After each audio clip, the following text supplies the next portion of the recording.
Hi I am Jodi and welcome back to my channel. ये वाकया हिमाचल प्रदेश के छोटे से गांव में रहने वाले शख्स राजीव का।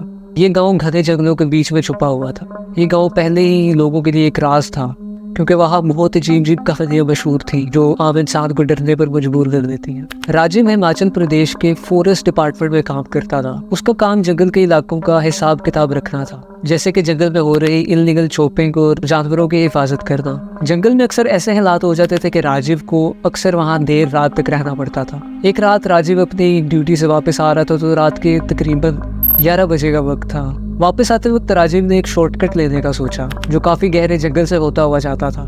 क्योंकि अगर राजीव नॉर्मल रूट से जाता तो उसे तकरीबन 30 मिनट लगते, लेकिन उसने सोचा कि वो शॉर्टकट ले ताकि वो 10 मिनट में घर पहुंच जाए। काफी लोग उस रास्ते से गुजरते हुए हिचकिचाते थे, क्योंकि लोग कहते थे कि उस रास्ते में कुछ अजीब होता है, लेकिन राजीव इन बातों पर ज्यादा बिलीव नहीं रखता था।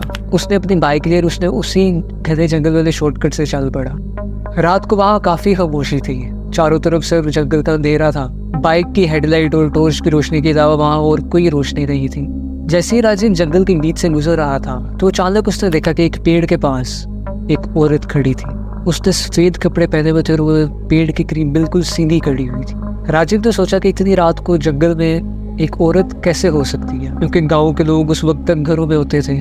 राजीव ने अपनी बाइक स्लो की और उस औरत से पूछने के लिए रुका। राजीव ने उससे पूछा कि आप यहाँ क्या कर रही हैं, लेकिन उस औरत ने कोई जवाब नहीं दिया। वो औरत चुपचाप राजीव की तरफ बस देख रही थी, लेकिन उसको कोई जवाब नहीं दे रही थी। थोड़ी देर राजीव ने इंतजार किया, लेकिन जब उसे कोई जवाब नहीं मिला तो उसने पास जाने का सोचा।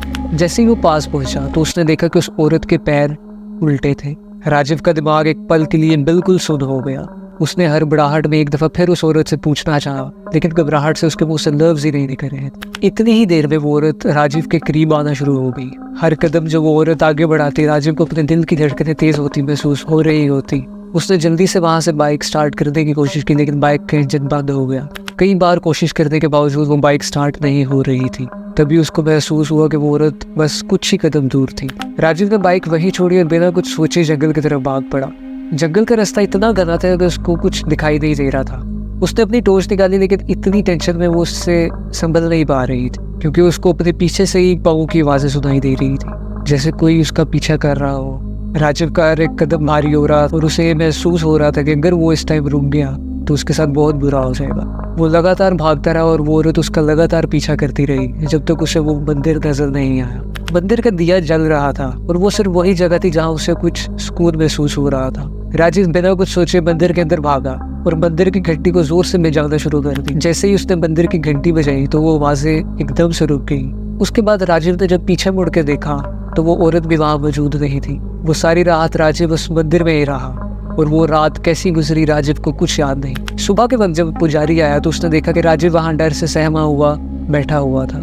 पुजारी ने जाके उसे उठाया और उससे जब उसने पूरा वाकया सुना, और पुजारी ने राजीव को बताया कि जंगल में जो औरत रहा करती थी वो किसी वक्त वहाँ मर गई थी और लोग कहते हैं कि उसकी रूह अभी भी वहाँ भटकती है। कई लोग उस औरत को रात के वक्त उस जंगल में देख चुके हैं, लेकिन कोई भी वहाँ रुक नहीं पाता। राजीव ने उस पुजारी के कहने पर वहाँ से जल्द ही किसी और जगह ट्रांसफर करा दी, क्योंकि राजीव में इतनी हिम्मत नहीं थी कि वो वापस से उसी जंगल में जा सके। और जब भी राजीव इस बारे में बात करता तो उसके चेहरे के रंग उड़ जाते हैं। ये कहानी थी राजीव की, जो हिमाचल प्रदेश के एक छोटे से गांव में रहता था। अगर आपको ये वीडियो अच्छी लगी तो please subscribe to my channel and I will catch you in the next one.